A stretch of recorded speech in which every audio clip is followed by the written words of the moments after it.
اهلا بيكم في الجزء الثاني. ناس كتيرة عارفة ان منتظر الجزء ده لان في احداث مرعبة جدا عن قصة سعد التربي، القصة الحقيقية اللي جسدها حمادة هلال في مسلسل المداح، وهو ان الساحر اللي بعد ما مات واتدفن رجع تاني للحياة. القصة دي اللي ما شافش الجزء الاولاني، هو هتكلم على السريع عن سعد التربي، الشخص اللي كان عنده عشيرة كاملة من الجن وكان مؤذي جدا لكل أهل البلد، لدرجة انه لما مات بشكل غامض لما لقوه بعد اختفاء 6 شهور ودخلوا عليه البيت بتاعه لقوه في الحمام ميت عاري تماما، وحواليه زي شموع وزي زم صغيرة انه كان بيحضر طقوس شيطانية واعمال سحر، وكان على عينيه علامات الرعب الشديدة، الله أعلم شاف ايه، وخصوصا ان يوم وفاته كانوا بيسمعوا صوت صريخ عالي جدا مرعب ويسقط. استمر الوضع ده مرتين وبعد كده هدي تماما. ده الأحداث الكاملة في الحلقة اللي فاتت. هنيجي ندخل على الجزء الجديد. أنا قلت إن سعد التربي لما تم دفنه والناس قالوا أخيرا ارتاحوا منه من شره ومن أذاه لكل أهل البلد، بعد ما تم دفنه بسنة ويمكن بعديها بكام شهر، الحارس المقابر بيقول ان هو سمع صوت مش طبيعي عند قبر سعد التربي، فقرر ان هو يروح ويشوف ايه اللي بيحصل هناك احسن يكون حرامي ولا اي حاجة. فلما راح لقى الصدمة الكبيرة اللي خلته مجنون حرفيا. بعد كده ايه اللي شافه؟ بيقول شاف ان باب مقبرة سعد التربي مفتوح، فخاف يكون حرامي دخل علشان يسرق الجثة. فلما راح لقى هناك سعد التربي واقف عاري تماما كيوم ولدته امه، وواقف وانه بيتكلم بصوت واطي جدا، انه بيكلم حد قصاده، حد مش موجود، بس انه بيكلمه بصوت واطي غير مفهوم. الراجل من كتر الصدمة صرخ وجات له حالة من الهستيريا وانهيار عصبي، وطلع يجري على اهل البلد ويقول لهم سعد حي سعد حي طبعا، وقعد يقول لهم على اللي شافه. فطبعا اهل البلد جات لهم حاله من الصدمه، ازاي ده راجل مات واتدفن بقاله سنه ويمكن اكتر، ايه اللي انت بتقوله ده؟ بصراحه شكوا في الحارس شويه، يمكن بيهلفظ بكلام او الجن او اي حاجه. راحوا واتجمعوا كلهم، اصل هم كانوا خايفين جدا منه، قالوا هيشجعوا نفسهم وراحوا فعلا على مكان قبر سعد التربي.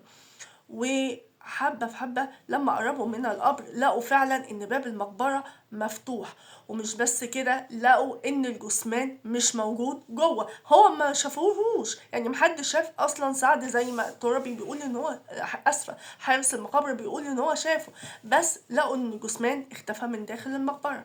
بصراحة اهل البلد في وقتها شكوا ان حارس المقابر هو اللي عمل كده، يعني مثلا يكون آه، حد سرق الجثمان وهو خاف من المسؤولية فادعى ان هو شافه قدامه، وناس تانية قالوا لا ده اكيد الجن هم اللي سرقوا جثمان سعد التربي، لانه هو كان زي احنا ما عارفين ان هو عنده عشيرة من الجن وكان بيسلطهم على اي حد ان هو بيأذوه او مش حبه، فكان بيسلط الجن اللي معاه ده على الشخص ده، وقد يصل بيه للجنون او انه ينتحر او ان هو يعمل اي افعال من دون اي وعي. فقالوا يمكن الجن هم اللي خدوا جثمانه علشان نقض العهد معاهم. ولما حارس المقابر لقى ان الجثمان مش موجود في المقبرة فادعى ادعاء ان هو شافه وكان موجود قدامه كده. بس الشيء المرعب ان حارس المقابر من اليوم دوت ومن الصدمة وحالة الصدمة اللي هو عاشها، ان هي نزلت عليه بحالة شبه جنونية، وان عقله زي بيقول اتلسع شويتين كده وكان في حالة انهيار عصبي. ومن ساعتها ناس بيقولوا ان هو بقى ماشي في الشوارع ويقول سعد حي سعد حي.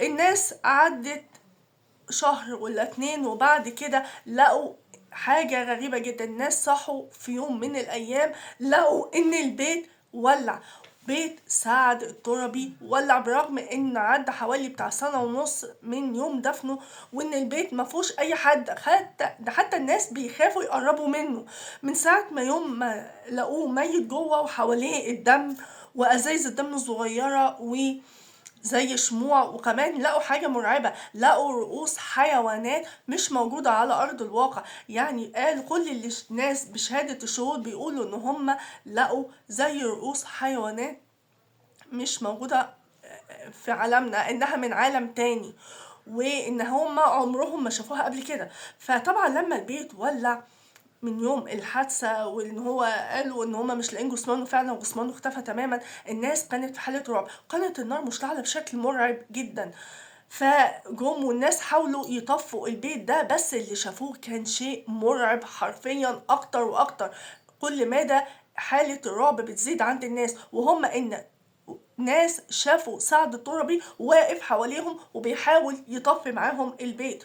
فالناس مش واحد ولا اتنين، دول 25 شخص. 25 شخص كلهم كانت شهادتهم واحدة، وهي انهم شافوا سعد التربي واقف وسطهم. بس الشيء المرعب ان هما لما كانوا بيشوفوه مرة، من كتر الصدمة مثلا لو ضيروا وشهم او جم يشوفوه تاني في وشوش الناس اللي حواليهم، ما كانوش بيشوفوه مرة تانية، بيشوفوه مرة واحدة بس.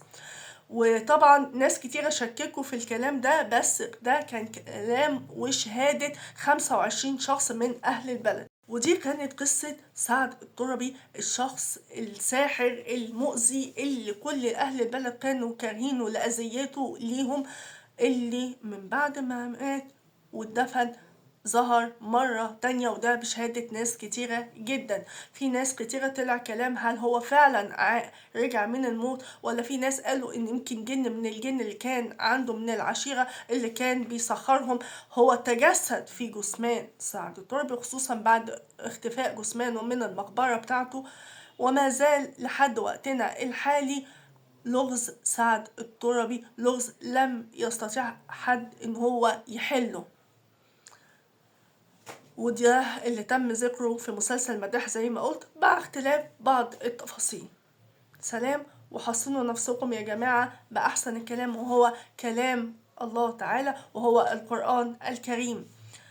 ربنا يحفظنا ويحفظكم، وحافظوا على الصلاة وتحصين نفسكم بالقرآن الكريم، وخصوصا سورة البقرة وخواتيم سورة البقرة، وقل هو الله أحد، قل أعوذ برب الفلق، وقل أعوذ برب الناس، وأذكار الصباح والمساء. ربنا يحفظنا ويحفظكم جميعا.